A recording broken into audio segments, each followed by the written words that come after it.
Matt Williams, welcome. Thanks, man. To the My Tribe podcast. Of course. Thank you for coming on. Thank you for having me. Dude, so we're here because we were connected through a good friend of mine, Dr. Michael, and he said, I got a guy. He's a good guy, and he's a little crazy, but he's got this company called FroPro. So tell us a little bit about FroPro. How did that get started? And yeah, no, for sure. Thank you for having me on the show. Yeah, it's crazy. Dr. Michael, thank you again. Great guy, great family. FroPro, peanut butter snack bar. Started out of just kind of like a passion of making my own thing for myself and sharing it with my clients. I was a teacher and a coach for a long period of time, and when that kind of changed, my life changed in 2010. Just something that I started dabbling with and making for myself while I was like biking around the community and sharing with certain clients and coaching and tutoring and whatnot. It just kind of got to that point where someone was like, hey, I think you have something here, and I didn't really understand what they were talking about because, again, I was just making a little peanut butter snack bar and putting it in a plastic bag, essentially in my backpack that I was traveling around town with. Okay. It was like, I think you have something here. This is really good. The taste is good. The response was kind of, anybody that tried it was like, wow, is this really healthy? It tastes like dessert. And I just kind of kept sharing it with people, and it wasn't created. And I've said this before, like on other shows or just in general, it's like I didn't create anything to be a business. Mm-hmm. I was just making it for myself and sharing it with my family, friends, anybody that was in my community, and just got to the right people, and slowly but surely, just one business picked us up and gave us a chance, and then, oh, you should check this place out. This would be a great place for you to sell the product. And this was like right around the time like juice bars were becoming like a bigger deal again, like like how things go in cycles, right? So down here there weren't really like many juice bars or acai spots or fast casual grab prepackaged meal places, and I was like just starting around 2010 2011. So that's kind of how it started, and just kind of like that grassroots approach of just sharing the product. And some people are like, kick rocks, like this, it's too rudimentary. It's not going in my fridge or for my customers or my clients. And other people are like, hey man, I think this is a great fit. And yeah, we just kind of, that's where we started, or I should say that's where I started, because I was doing it kind of on the side for a couple of years, starting in my own kitchen with a KitchenAid, realizing I didn't want to be under the Cottage Act, which is like what most green like marketplaces do. Like if you make something at home, you have to label it, hey, this is made at home, because some people might not be comfortable with that. Gotcha. So I rented space from a friend who owned a kitchen, and I started making it there, which allowed me to say I was in a commercial space, which a little bit more professional. Mm-hmm. Just slowly went from like an idea for fun for myself to a little bit more stuff going on in my kitchen, realizing that I wanted, even though it wasn't a business yet, it was like I'd like it to be a little bit more professional looking, because I started with like saran wrap. Like for me, it was in a plastic bag. Yeah. When I first started, it was in saran wrap with a sticker on it. Okay. And then we slowly, like I knew nothing about food service. I knew nothing about packaging. I knew nothing about, I had an idea about nutrition, but as a trainer, unless you are a nutritionist and you go to school, you can't really tell people what to eat, because you truly haven't studied it, or you have an idea, but it's like you just have to be very careful. Yeah, you legally can't. You're not supposed like Florida, to you can pretty much do anything you want, but you just gotta be really careful. Yeah. So it's just one of those things where I just said, like, here's what's in it. You like it, great. If you don't, it's not for you.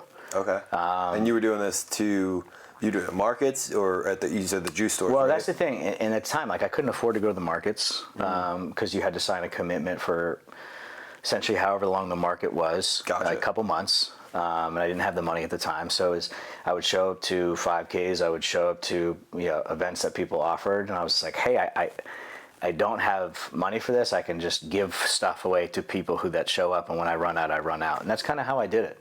And it was cool because at that time, there's a couple other guys and gals that were doing different things. Like one of my now friends was starting his chiropractic business. So like everywhere I was, I'd always see him. So I start to get to know people in the community and the businesses that people are kind of starting or attempting or whatever you want to call it. And it was great. It was really great. And this is like before there was an event or 5 events every weekend that people were having, right? And now it's jam packed. Like you guys have a run club, you have your event, and sometimes it's really tough because you want to go everywhere, you want to do everything, you don't want to hurt anyone's feelings, but then you have to really truly be like, I can't be everywhere all the time. And that can be frustrating for me because I want to be, but that's kind of where we started, and it led to a point where my wife kind of was like watching me do this. She was running this, essentially starting this company, got to a point where she was running this and she was in the jewelry business. Oh, another and I was working in corporate again, and I was, coaching at a gym and, building my book of business and fitness, and while doing FroPro. And she's like, hey, I think I can help you.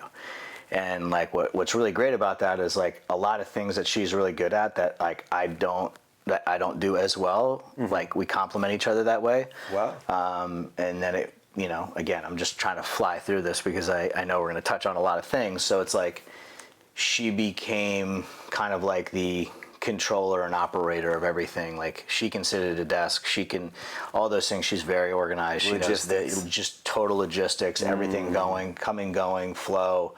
And it was interesting because when you build something and people know me, obviously, like most of them know Chelsea, but it's like when you deal with someone and then it's like you have to deal with someone else, and it's like sometimes that transition is really hard, and sometimes, it's like if you have a business partner, it's, people might want to deal with you, some people might want to deal with him, the other person.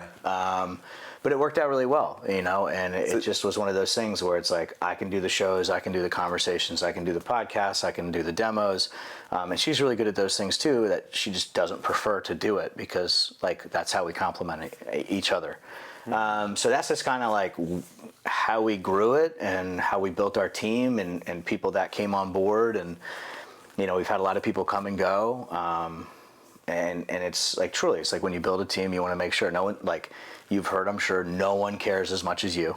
Yeah. But if you find someone that like values what you're doing, understands your mission, and can show up and deliver on that in a work day, it's pretty special. And we found some really great people. And, like I said, some people have left due to life circumstances or have moved away, or, might have been a fit that ended up not being a fit. But like, we've learned a lot, when you go into this, like just say the CPG space, and you're learning about scaling and all this other stuff. And again, I'd never done any of this.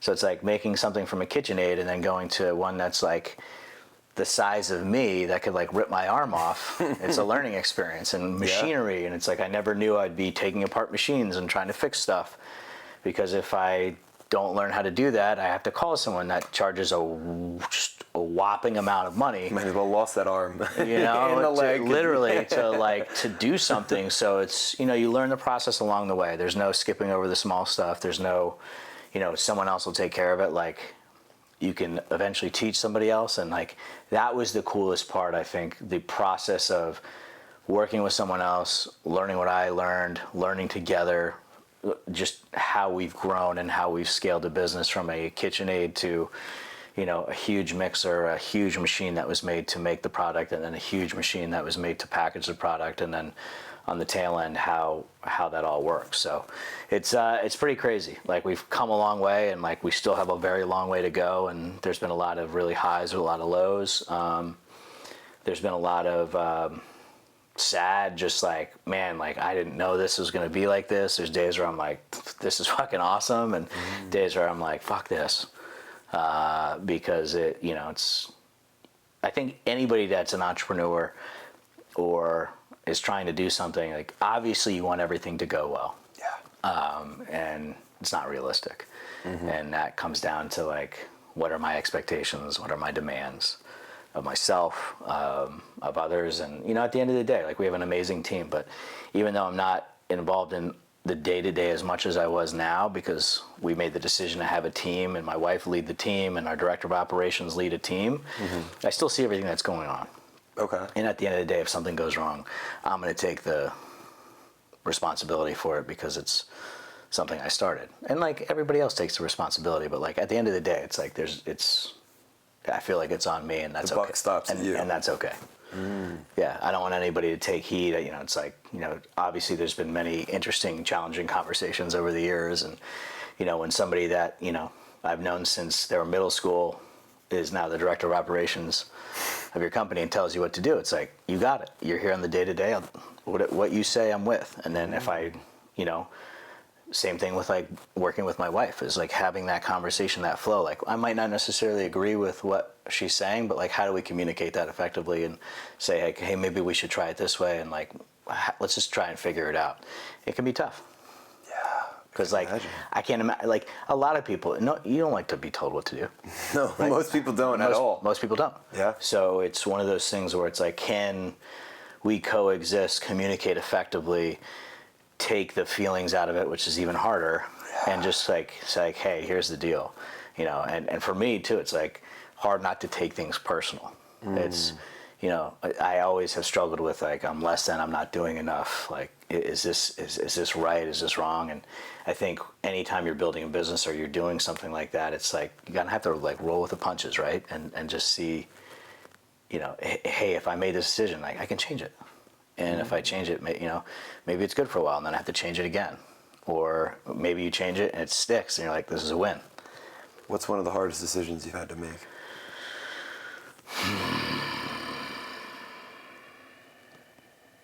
That is a tremendous question.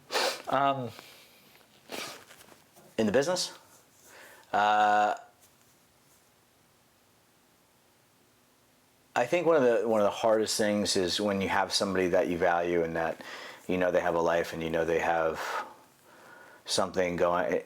When someone doesn't align with what you're trying to do, and communicating that effectively and removing even though it is business, it's also personal, because you build relationships with people. If someone works for you, you don't have a relationship with them personally, I don't think it works, right? Because anybody that has come or gone or still there, it's like, I care about them. They're like a family to me.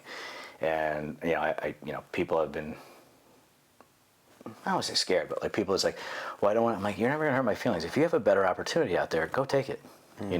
I always felt that way. It's like, even in the fitness world, if you have a great team and you're at a gym, right?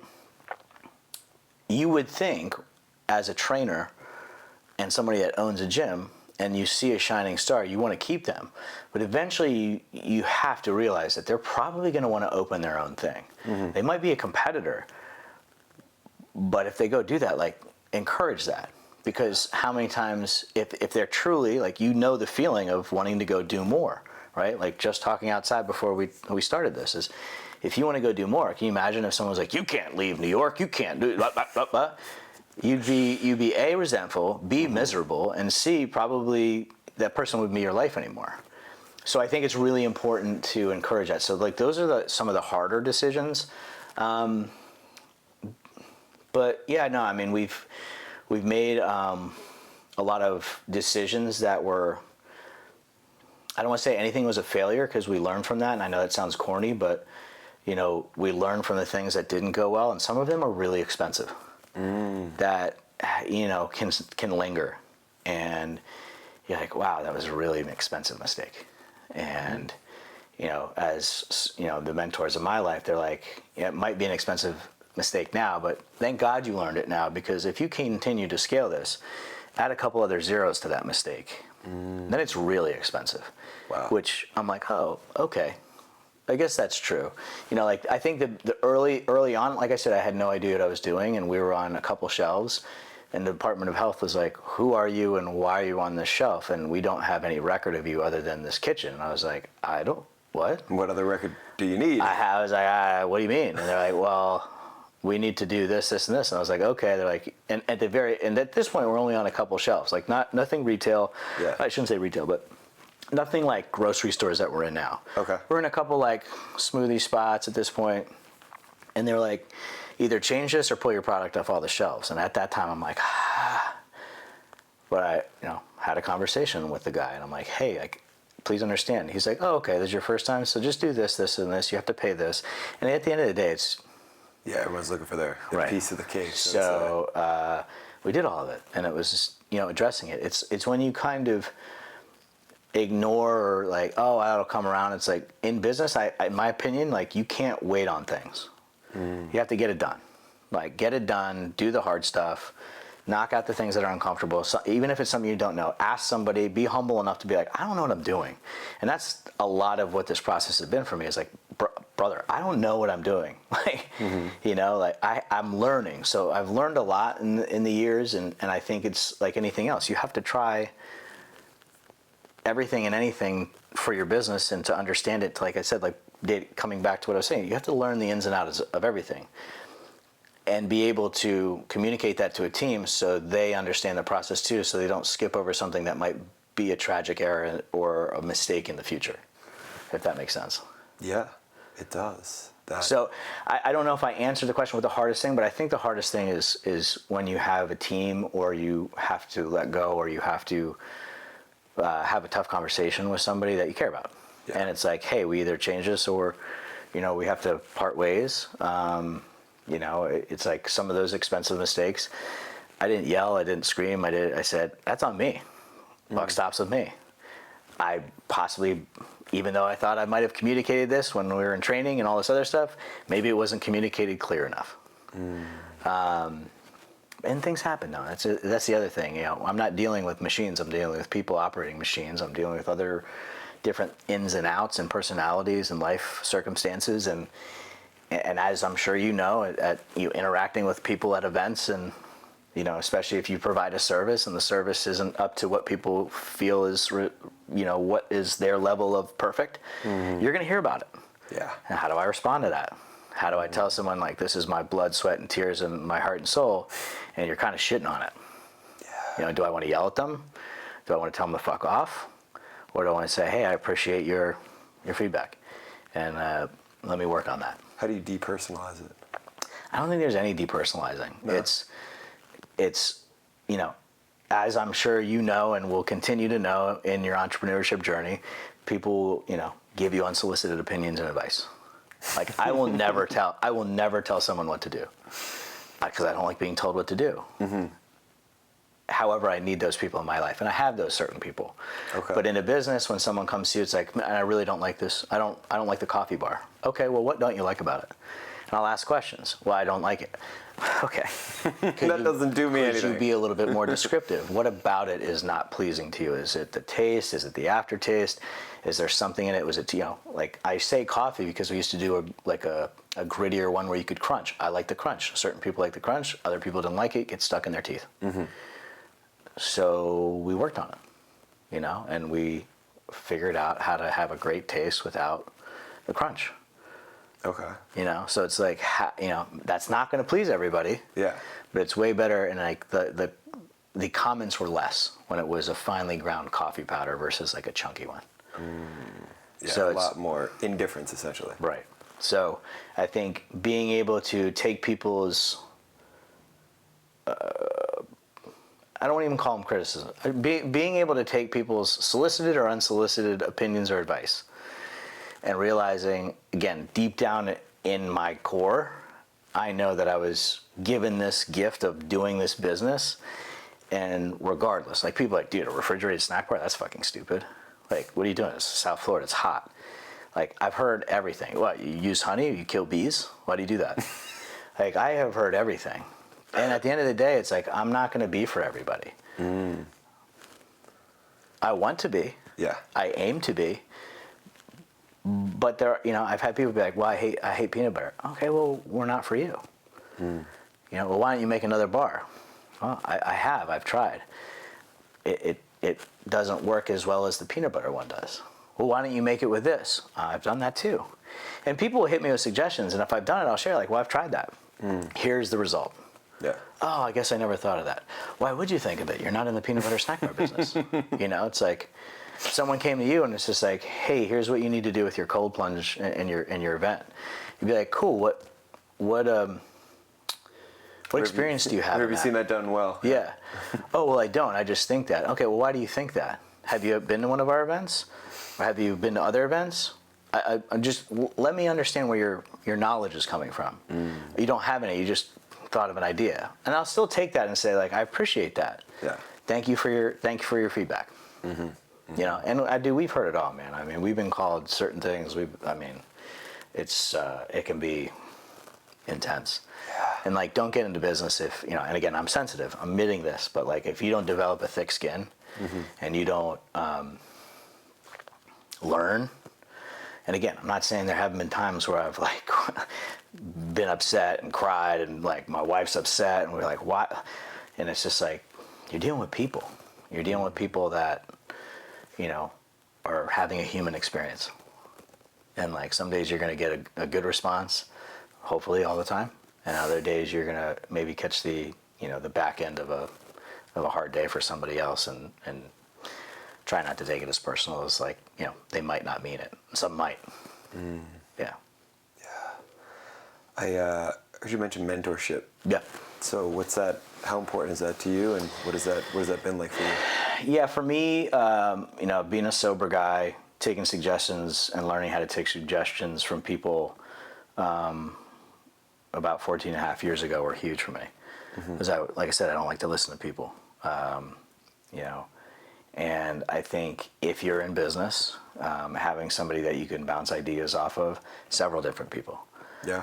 Not to find someone to co-sign your bullshit, but to just be like, hey, here's what's going on, and have a variety of experience from people, I think is really big.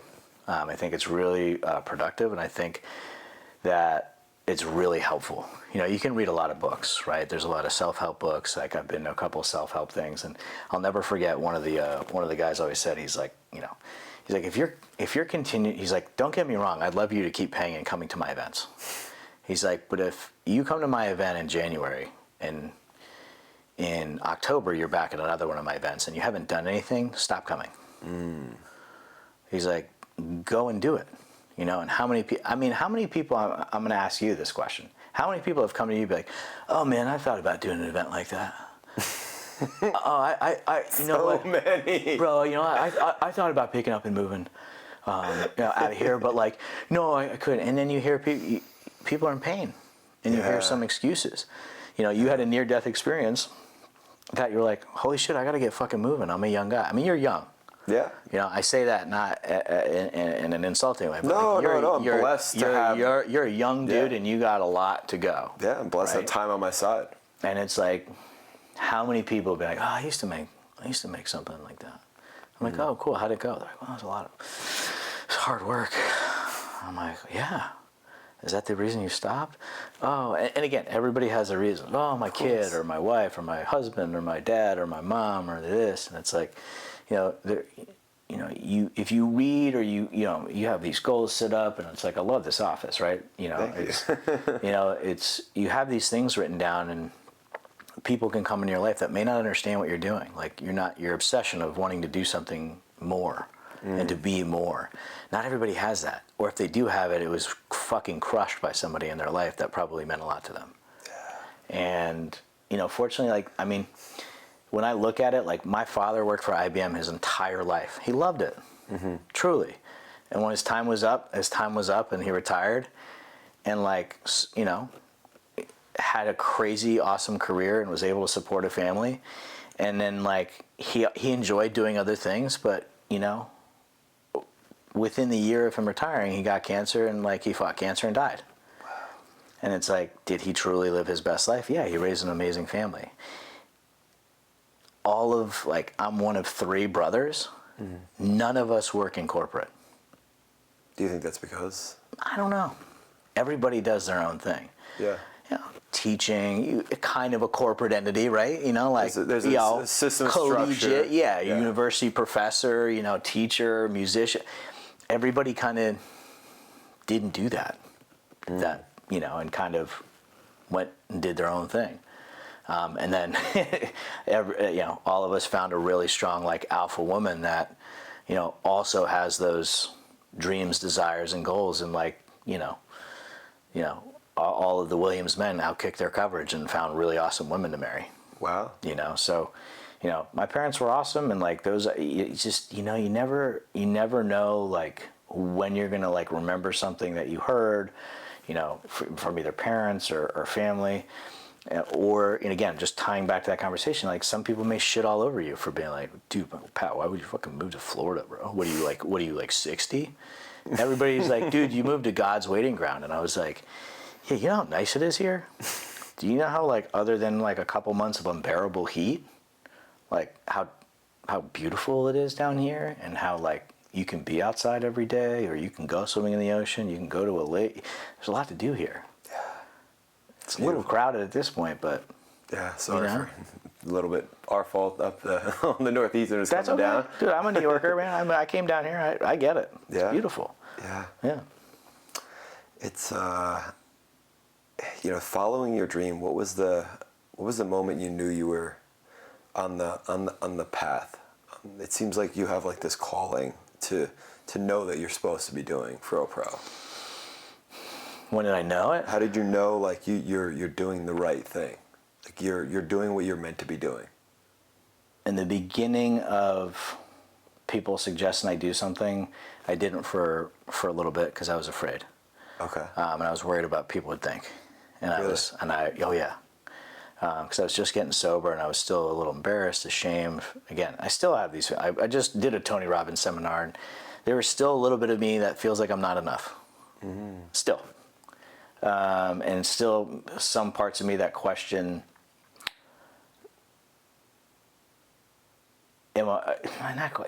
question, am I doing enough? Am I enough? What can I do more? And I'm living a really full life. And it's like, I don't know how much more I can pack into it, but I know I could, right? But I think there was multiple people that kind of like played devil's advocate and gave me the whole like, refrigerated snack bar, this and the other thing. And deep down I felt like, I think this is something. And then when I saw like one other company go into the refrigerated section, I was like, okay, well, they seem to be onto something too. And like, we came around the same time. They just had more money than me and blew up faster, and have since sold their company. Mm-hmm. But like, you see a lot of things change. And I think, you can innovate as much as you possibly can, as long as you stick to the core, product you're doing. Like everyone's like, when are you coming out with this? When are you coming out with that? I think we have a really good product, but we've had so many iterations with packaging and different things that we've done. The bar has stayed the same size, but like to truly market a product and gain someone's attention is like, how does it jump off the shelves?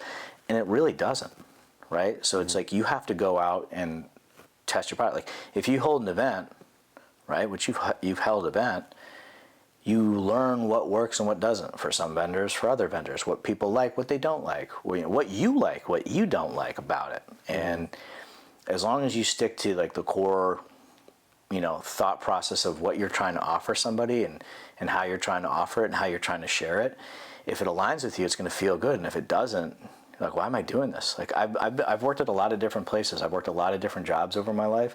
And the minute it doesn't feel right, I don't like automatically quit, but I'm like, what about this isn't okay? What doesn't align with me here? And I was having this conversation. My buddy just ran 100 miles and finished it. And I was talking to his handler, and we were talking about that whole thing of like, how do we get frozen in fear? How do we get paralyzed? Because like paralysis by analysis, like I'm going to do this. And it's like, just go do it. Right. Just like do the thing. Yeah. And you've heard that, I'm sure, it's like you Goggins or any one of those guys that are out there. It's just like, just go do it. Stop talking about it. Like make it happen, and learn what do you like, what do you don't like. Maybe it's not for you, but like, don't keep sitting on it to where you're frozen by not doing anything, by inaction. How did you get over that analysis paralysis? Doing it. Was that a thing for you? It wasn't really, because like I love people. Like I'll go out, I'll stand in front of a room. I taught, so like I was a teacher, so it's like I didn't really care. I taught to parents, I talked to students. I really didn't have that fear of being on camera. Like I grew up in like the like singing and acting and all that stuff, because like my family did it. So like I watched I watched them do it.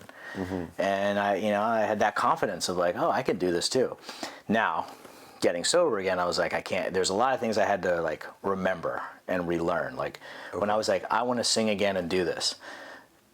I remember being in the studio with my buddy and the band, and we're having so much fun. And a couple months in, he's like, bro, I booked us a show. And I was terrified. I was like, what do you mean, bro? No. He's like, what are we practicing for? I was like, this is fun. Like, he's like, okay, but we got to play a show. And I was like, this is terrifying. And I remember leading up to it, I'm like getting sweaty, I'm like freaking out. And I will never forget, like the people that loved me were there, and there were some strangers there. We played at a bar in Deerfield. Okay. And it was our first show. And I got up there, and the first song was 8675309. Janet, you know? Yeah. And I was like nervous. And the minute the music started, and I remembered that we had practiced, and I looked out and people were dancing, some were drinking, some were eating, people were smiling. I was like, oh, this is going to be okay. Wow.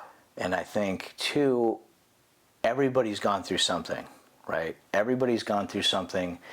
For me, it's like getting sober. For me, it's blowing up my life multiple times, hurting other people through my decisions. And when, like, you're left with, like, hey,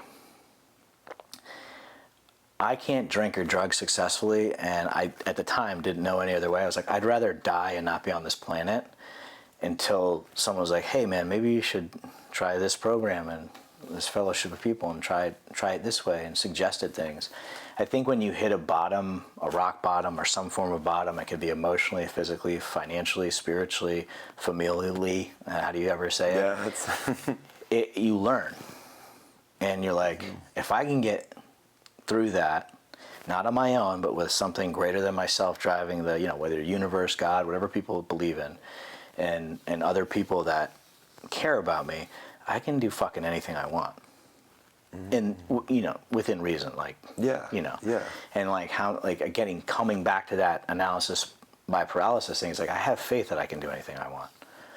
Like I might not get the result right away, but like if I keep putting in the effort, and that's another mentor said to me, he's like, bro, you're in the effort business. You're not in the results business. He goes, I know you have a business, and you have this, and you have that. He goes, results are going to come as long as you put the effort in. It's like, how many people do you know? It's like, there's an old adage where it's like, I need a job. Oh, okay, cool. Like, what are you doing about it? Well, I've been praying really hard. Oh, okay, good. I wrote down a pro and con list of what I want to do. Okay, cool. Have you gone on any interviews? Have you applied? Oh, no. I haven't done that. How the fuck are you going to get a job? And it's like, we sometimes get distracted by thinking we're doing things to move forward, when in reality we're just wasting fucking time. Yeah. Or finding out finding out ways that aren't working. It's like, if I want to get to there, I know what I want, I know where I have an idea of how I want to get it, I can talk to other people like, this is where I want to go, but I'm over here. It's like, how does that map unfold? Right? I don't know, I hope it's a nice straight line where I can just go there. But like you see those things where never really is. Over here, over here. But it's like having that idea and like really working through it. And sometimes it's like you have to shift a couple things. Sometimes you have to remove other people from your life that are toxic, which is really tough. How was that for you? It was pretty tough. Yeah. I mean, I don't want to like slough that off as like an easy answer, but some people, if you're driven and you're obsessed about doing something, other people might not understand it. Like, I can appreciate someone that's in the gym that's like competing for a bodybuilding show or just a finer aesthetic. They put in hours and hours. Like, I know what works for me, and like, I don't think I could do that. Like a buddy that you just met that we both know. I mean, he's a very successful businessman. And he trains and does like Ironmans all over the country. And the amount of hours you have to do, and like, I called him, I was like, all right, man, I'm going to do an Ironman. He's like, let me just tell you how this works. And I was like, cool. And he told me, I was like, all right, I'm going to do a half Ironman. We're going to start there. I'm going to start there. But then you tell people that you did a half, you want to do a half, and people are like, if you do a half, you're never going to want to do a full. And they were right. Really? You get the hours you have to put in. My life is incredible in the fact that like I love doing so many different things. To be hyper focused on one thing like that, you have to be. Because if you don't want to break down your body to hurt, you got to train for that. Yeah. It's like anything else. Like, you want to have the most successful event, I'm imagining you'd go to a bunch of other events. If it's not working the way you want it to, you'd probably change a couple things. If it is working the way your other things, you'd still probably change a couple things. Yeah. You can and improve the product, improve the service, improve the experience. Like we're all interacting, right? We're all in some form of transaction. you know, and like that's the kind of magic of it. It's like, I want to do this, and not everybody's going to align with that. And maybe they're not aligning permanently, and you never are with them, or maybe you just don't have as much time as you once did, and some of that hurts, and some of that, you know, I say, like, entrepreneurship can be very lonely at times, but you want to be around people that are like doing it and talking about those things and the growth and the success and the journey, and not, you know, and we've all talked about people, we all judge people, we all, like, you know, can't remove that stuff. Yeah. You know, but like, that's their experience. And like, that's what I said, I'll never tell somebody what to do. If I have experience, or if someone's like, oh, my kid, I'm like, I've only been a teacher and I've worked with kids. Yeah, to have a child. I don't teach a have, child is I've never been a father, so I probably cannot speak to that, nor would I even imagine trying to. You know, it's like, I've hosted events. I can speak to hosting events. I know what it takes. I know what it's like. I know the ups and downs of it. I know peanut butter. I know fitness. There's certain things I know. Yeah. And then if I meet someone that knows more than me, I'll be like, dude, what am I missing? What do you see that maybe you've done that I haven't done? I ran into a guy the other day. I literally couldn't believe he was at this event. I spoke at this event. She has put on an amazing event in Boca. It is massive, and she is wildly successful. And I saw this guy. I was like, what is he doing here? I was blown away by this guy being here. His company is blowing up. Okay. And I'm like, why is he in Boca? He's a New Yorker. He's Northeast. And then I said, what's up to him? I hadn't seen him in 3 years. I'm like, what are you doing here? And he's like, oh, one of my investors, you know. I was like, oh, that's right, he lives here. He's like, I'm just down hanging. Okay. Just like catching up and just talking about the end of last year, the start of this year, just getting a couple of days out of the cold. And I was like, wow. But like, I got to chat with him about things and things that were on my heart and in my head. And he was just like, you know, he kind of addressed a couple of things that I thought, and he goes, yeah, dude, that's not accurate. And I was like, oh. And these things, they were Just my thoughts on, just in the business in general. Like, we're in a similar business. Gotcha. And like, I was like, this is how I feel. He goes, no, I get that feeling. He goes, but just understand that there's a lot of different things on, you know, behind the curtain. That, you know, social media paints a really cool picture of a lot of different brands that are out there, and because you don't really know what's going on. And I've learned that. So it's like, it's tough. It's tough not to compare to other people, especially when they come out after you and then they sell for hundreds of millions of dollars. So I'm like, what am I fucking doing wrong? I'm not doing anything wrong. This is the journey. FroPro's on a different journey. Like, it's an amazing thing to be able to do what we're doing and how we're doing it, because I don't think it's been done by anybody else this way. What are you doing differently? Well, we're taking a long time. Number one, we're taking a long time, but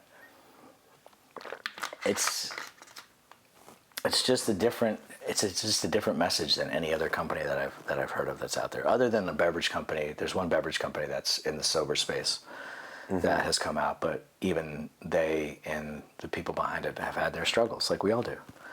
Yeah. And I think it's just like, if you truly love something, like if I woke up tomorrow and I was like, FroPro's not doing it for me, that'd be really sad. But I haven't had that feeling yet. I've had that feeling about other places. I've had that feeling about other companies I've started, and they're no longer companies. You know, I entered into a couple different things thinking I'd do this, and my heart wasn't in it. And it didn't work out. And it was okay. Yeah. You know, no real like crazy amount of money was lost. Time was spent. But it was okay. And, you know, it is what it is. You know, like, I mean, you know, Richard Branson is like, you know, just because he's a successful billionaire with Virgin, he had other companies that failed miserably. Yeah. Even after he created that. And it's like, we're just doing what we can. And if we have a great service or a product or an experience, you know, I think it's really important to, you know, if you're killing it, just remember, like, tomorrow, everybody could hate peanut butter. Everybody all of a sudden could be like, oh, cold plunging is stupid. I don't want to do it anymore. You know, and it's like, oh, what then? One Andrew Huberman podcast away from it, you know, this is bad for you. Right. It fucking all goes downhill. 100%. Like, you know, I know friends that own restaurants, and they have very successful restaurants. If someone comes out and is like, Italian food's going to kill you. Well, there goes that's a huge threat. Yeah. You know, so anything can happen. And I think it's like having the courage to just be like, hey, this is what I'm doing. This is what I'm about. If you align with it, great. If you don't, that's fine too. You know, and like how you talk about your product and how you feel about what you're doing, I think is everything. Because if you're miserable, like how many people, I mean, you probably do, like, you know, like I've known a lot of guys down here that have very successful, beautiful families, hundreds of millions of dollars, access to do anything they want, and they're fucking miserable. Some of them killed themselves. It's really fucking sad. And then there's other people that are just living as simply as possible, and they're the happiest people. Yeah. Some of those people are also the most miserable people. And I think it has a lot to do with like, is what you're doing fulfilling? Why do you think that's the determining factor? Because I've done things like I love teaching. And when it was taken away from me because of my decisions and like not being able to get on their job because I crashed my car, I got a DUI, I went to jail. Like no one's hiring a teacher in that capacity. I was like, I'll never enter a classroom again. I'm a fucking loser. And like I let everybody down. That's what it felt like for a couple years. And a couple years later, after doing what I'm doing, I was like, they were asked like, hey, do you want to speak at graduation? I was like, really? What? Hey, do you want to come speak to the kids about your journey? Hey, I know like you went through it a couple years ago. Could you talk to my son or my daughter? They're going through it. Yeah. Wow. So at the end of the day, whatever your experience is, whatever you've been through, you've had a life-altering decision on a mountainside. You couldn't stop drinking or drugging. You've bought, sold, built, torn down businesses. If you can provide anything to somebody that's, you know, looking at you like, how are you doing it? I think that's a great thing. It's like, you know, what, you know, I don't want to say legacy, but it's just like, are you helping? Are you giving back? Is what you're doing fulfilling in the fact that I wake up and I'm like, fuck yeah. And for the most part it is. Like I said before, there's days where I'm like, this is brutal. This sucks. Yeah. But not giving up. Continuing to go. Like my buddy the other day, running that 70 miles, he's like, dude, they're popping Lancing blisters on his feet. He had 30 miles to go. But he finished. And it's like, his handler was saying it, he's just like, when he's like laying down, he's like, when he comes out here, he's pretty emotionally and spiritually broken right now. It's not, he wants to stop. And he goes, I just want everybody to know, he goes, if he gets to the end of this and he gets to 100 miles, it's going to drastically alter his life because he'll realize he can do anything. And I think that, and I sat there and I was like, I got so fired up. Wow. And I was like, right. Yes. And even today, I was like, and it really does like reaffirm. It's like, if you're hanging around those people or you're watching those things and you're not doing something about it, it's like, there's got to be, something's going to happen which eventually gets you. Hopefully it's usually pain. Yeah. It's usually a shit ton of pain that motivates you to be like, fuck this, I'm done, let's go. In the positive direction, not the, I'm going to get drunk, I'm going to get high, I'm going to kill myself. And that's a big thing in the country. There's a lot of mental health. Yeah. There's a lot of people that, you know, I'll talk about it openly. I've wept openly. Like I've shared my life as best I can. I've talked to parents. I've had people be like, I don't fucking like how you talk to, you know, tell your story. I don't, you know, it's private. I'm like, okay. What was your journey to sobriety? What did that look like? Yeah. Comfortable sharing, of course. Yeah, no, of course. Yeah, I don't know when I crossed the line. I didn't drink every day. I didn't drug every day. But when I did, it was like once, you know, it's kind of like the old school thing. Once it hits my lips, like I didn't stop until I either like blacked out or ended up in a place that I shouldn't be. And like those two worlds collided eventually. And those collided May 15th, 2010. And I finally had enough pain to be like, I need help. I'm an alcoholic and an addict. Because if I don't get help, I'm going to either die or kill myself. What happened on that day? I called a buddy who was sober, and I was like, hey man, I just got out of jail and I'm an alcoholic. And he was like, no shit. What do you want me to do? And I was like, it was the first time I said, I was like, I don't know. I don't know what to do. You tell me what to do. Tell me what to do. Yeah, you're where I want to be. Yeah, I just don't know. Wow. So it's a combination of listening to people that, you know, had experience in sobriety that I didn't. I knew nothing of it. I kind of, like, I knew, but like I didn't know. And it's like anything else. It's like, what am I going to do? What lengths am I willing to go to? Am I willing to go to any length to do what is necessary not to pick up a drink or a drug? When I learned that, it was like anything else. Like, am I willing to go to any lengths to be the best man in my relationship? Am I willing to go to any lengths to be healthy, fit, and feel good about myself? Am I willing to go to any lengths to be a loving brother and son, uncle? Am I willing to go to any length? And is it always that way? No. Mm-hmm. But for the most part it is. Because it's like, how much time do we really get? You know, it's so funny, like, we're doing this because I had this conversation the other day. This guy asked me about my dad. And I was like, my dad died young from cancer. Mm-hmm. And at my age right now, I technically, if I died when my dad died, or if I were to die when my dad dies, I have 24 years of life on this planet left. Okay. 67. Yeah. 43. Wow. 24 years. That's a long ass time. But not really. It's not. Yeah. Number might feel long, but it goes right. 20 years ago. How long it was yesterday? Right. So it's like, what am I going to do with the time that I'm here? You know, and I'm doing it. What are some of the things that make up that time that are important to you? Yeah. I love my wife. My wife Chelsea's amazing. She stuck by me. You know, I share that all the time. She stuck by me. I told her to run the other way. She was, you know, young, beautiful, smart, talented, all that stuff. And I was like, yeah, I'm probably not in the best place for you to be. You know, we just started dating when my life exploded. Wow. Probably dated like a month. A month? Yeah. Holy shit. And yeah, she stuck around, and we built this like amazing life. So yeah, what my life includes is, you know, same thing I do when I wake up every morning. It's like, you know, you hear a lot about the routines. You see a lot of comedians and people mocking people's routines. Like, you have 2 hours in the morning to do it.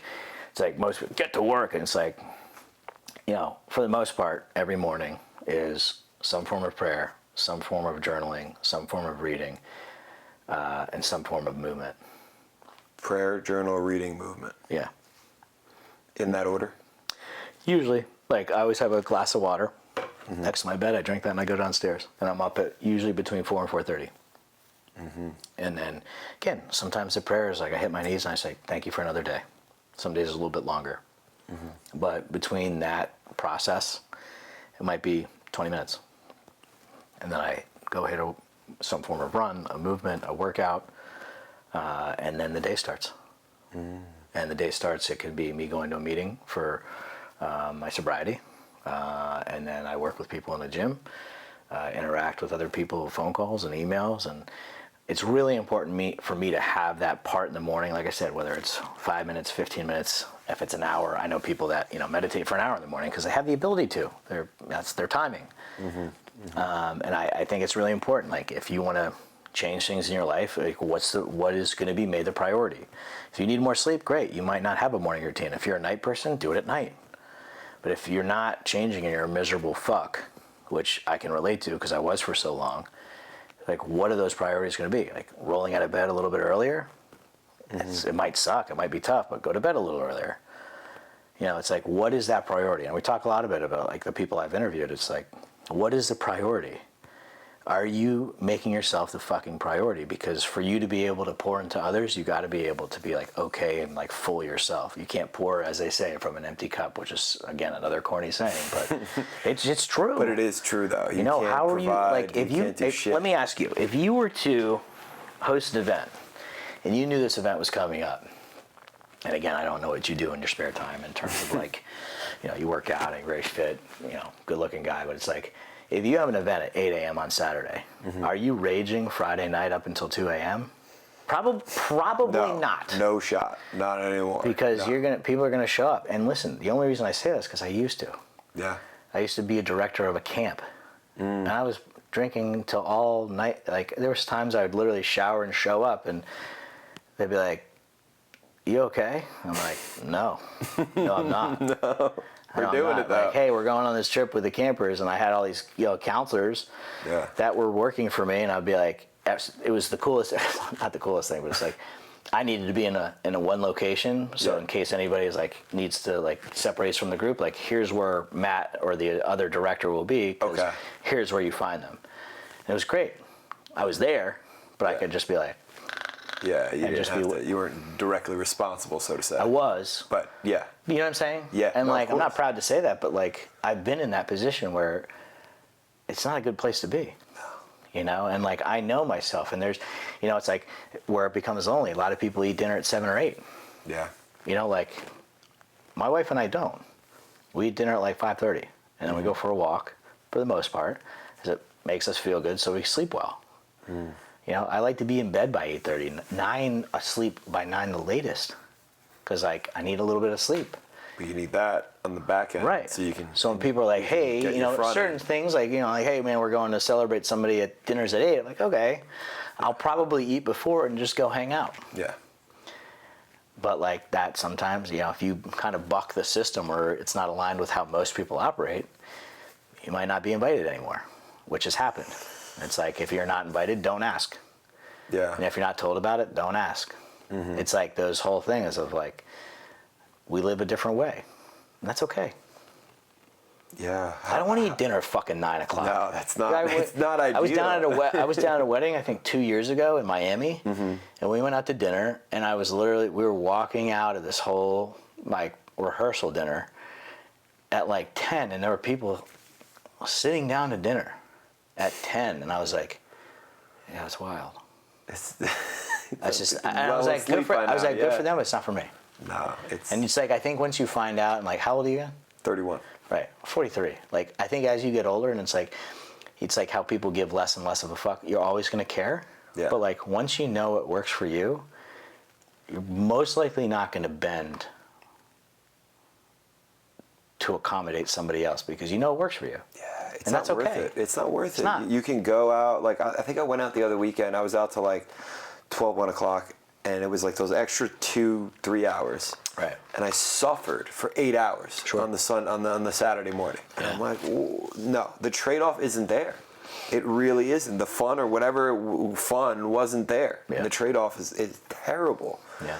It's I mean, how, like, being an entrepreneur, how do you manage that loneliness or like have that like, you know, I feel I'm blessed to have this podcast. I get to speak with people almost every week in terms of that are going through similar processes, talking about the journey. You mentioned that, talking about the journey. How do you stay resilient in your path? Well, again, I get a lot of my feelings out in the morning. Like usually what's in here and on here is on a piece of paper. I'll write it down. That's the journaling component. I do go to meetings. I'm in a fellowship that, you know, is meetings where you talk about where you're at, and usually correlates to, you know, kind of more centered around like addiction and alcoholism. You know, I have mentors in my life that I call and be like, here's where I'm at. What do you think? Or like, here's an idea I have. What do you think? So there's that accountability, right? And I have, you know, one of the best parts about my marriage is like, I think we communicate so well. Sometimes it's like almost too well, and it can be a lot, you know, and in the best way. But like she would say the same thing if she was sitting here. It's one of the most honest communications I've had. Even before, like for that month, we had like real conversations. And like when you first started dating. Yeah, and we you know, and we kind of like knew where each other were. You know what I'm saying? Like we could truly communicate with each other, and it just got more intense and more strong and more connected. To where, like, you know, like I shared not too long ago, like earlier this week, we had a really great trip to Nashville and all these things, and there's a lot going on. And I just kind of got in my head and I was trying to control, like, not control, like, I was like this, I'm worried about all these other things, not present.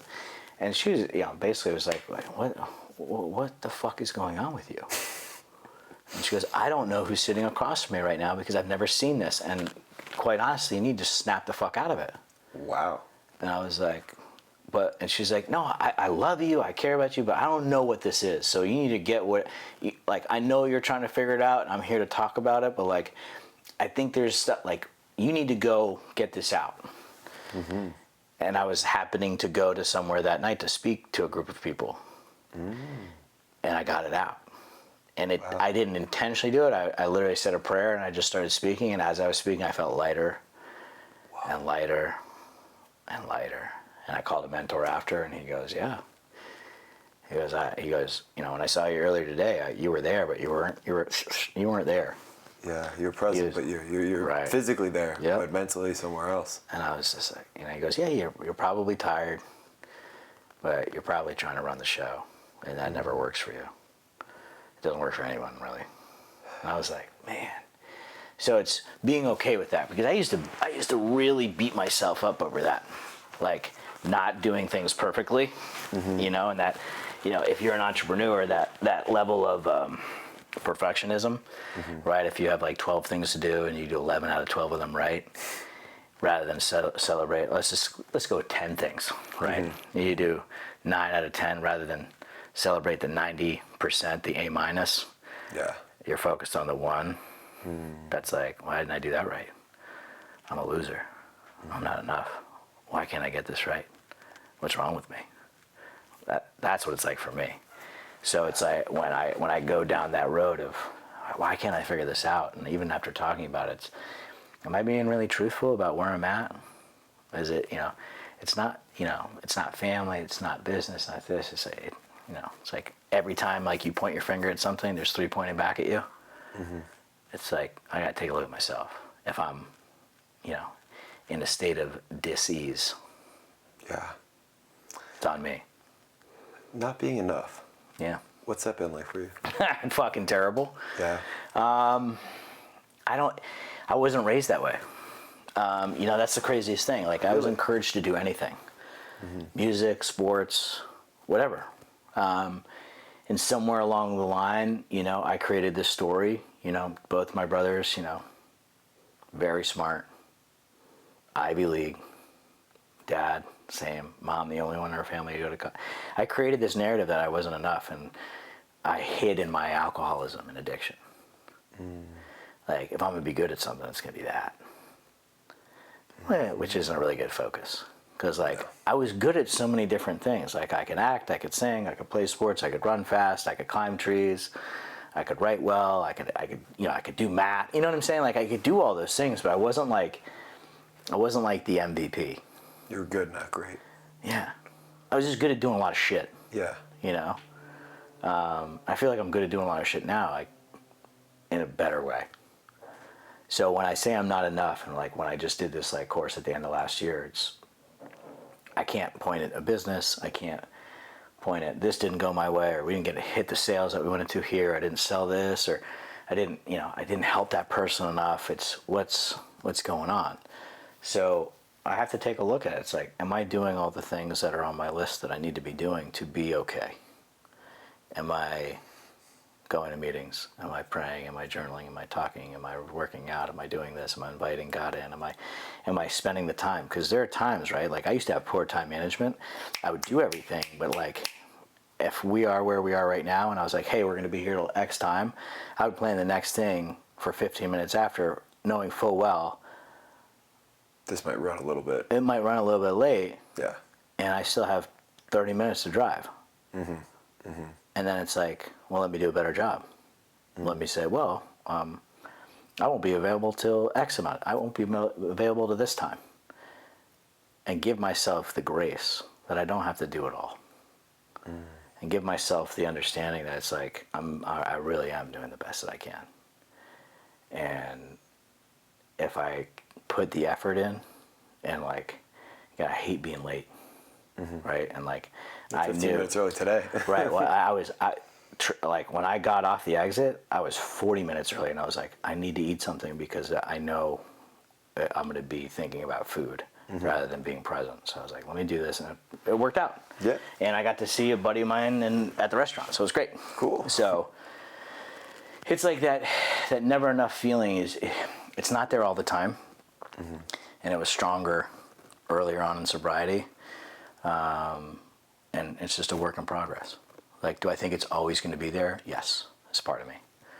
I don't think it'll ever go away fully, because I also think it's, in the darkest way, it drives me too. So it is part of me. It's almost like a fuel. Yeah, I love that word. I say that all the time, and I say, people that are doing the deal, guys that have been around a long time that are sober, that's fuel. And sadly, the opposite is the people that aren't here permanently anymore also are fuel because they didn't do the right thing. And when you don't do the right thing and you're not here permanently, it's a pretty big wake-up call. Yeah. I'm sure you've lost a lot of close people to you. Yeah. It's wild, man. It's rampant. And it got even worse with the worldwide thing that took over the country and the planet. Yeah. That was brutal for a lot of people. It's terrible. Yeah. Terrible. I know you touched on legacy before, but I want to finish with that. Okay. What kind of legacy do you want to leave? How do you want to be remembered? It's funny because I literally watched someone who's like, legacy is bullshit. And I was like, whoa. I was like, why is he saying that? I think it comes down, and this might sound corny, it's like I just want to leave it better than it was.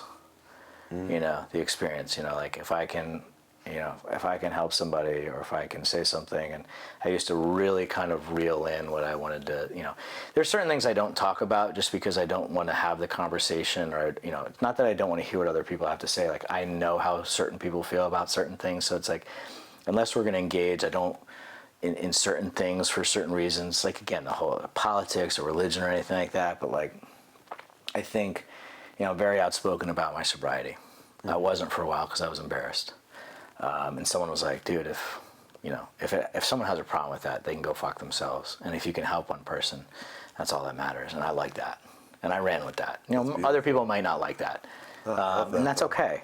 Yeah. But I think if living my life the way it is, again, how it is, like, we're having this conversation in an hour, right? Like, I say this all the time, like, how I can communicate and talk for an hour, like, and talk this way. It's like, I love watching people. It's like, you're saying it this way, but if like you see me out and I don't see you and I'm doing something opposite of what I say I'm doing, you're like, wow, that guy's really full of shit.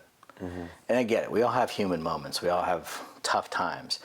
But for the most part, it's like, why people think I'm really intense is because it's like, I will tell you exactly where I'm at. If I've had experience with it, I will either do it or I won't do it. All while being like, hey, I wish you the best. And I think being able to, when I got down here, I took a lot, I wasn't raised this way, but I was a taker. I needed what I wanted to feel good. I was doing all these things. I enjoyed teaching. I enjoyed coaching. And I lost all that. And I never thought I'd get it back. So I think I took for so long.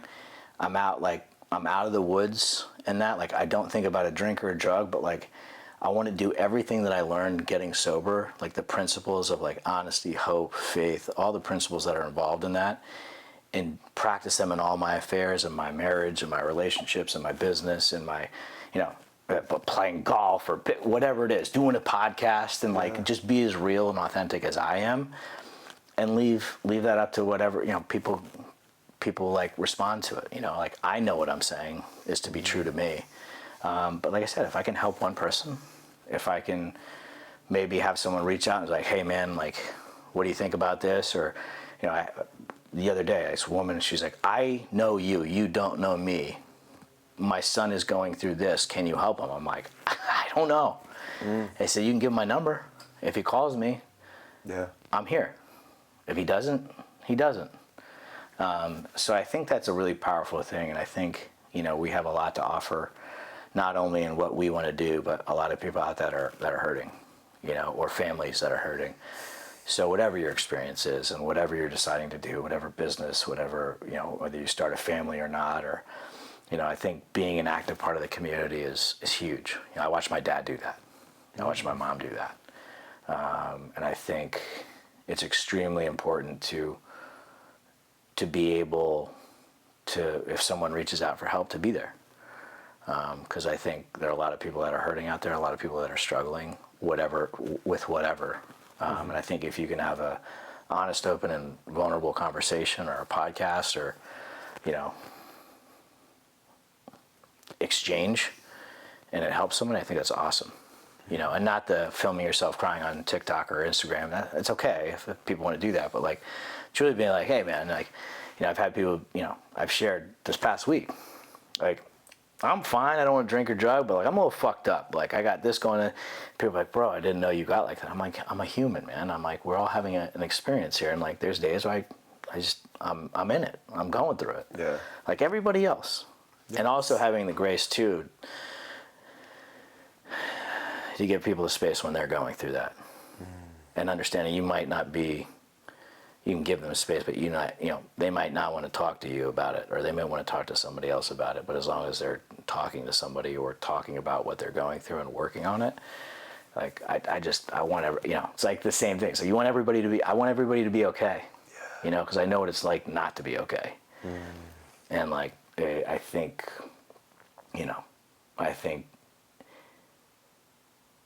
life is a beautiful thing that I almost wasted by being a selfish, self-centered guy. So I think when it comes to legacy, I don't have any children. I don't know if I'm going to have children, but if I can do right by my community, and as like my sponsor would say, is just be a lighthouse and be there for whatever, as long as I get, like, I did a good job. Wow. Be a lighthouse. It's beautiful. Hey, right there. That is, I don't think I've ever heard that before. It's wild, right? That's... Lighthouse gets to see the storm. Lighthouse gets to see the sunrise and the sunset. It's always there. It never changes. It's there for everything. And it guides you home when you're lost.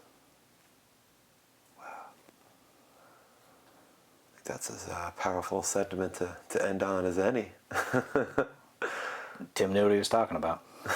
That's your sponsor? Mm-hmm. Wow. How can we support you? Dude, this is great. I look forward to putting this out there, sharing it. Find me.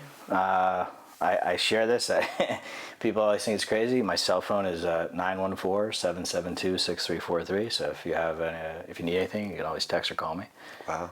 You can find me on Instagram at MWAR Williams or FroPro Snacks.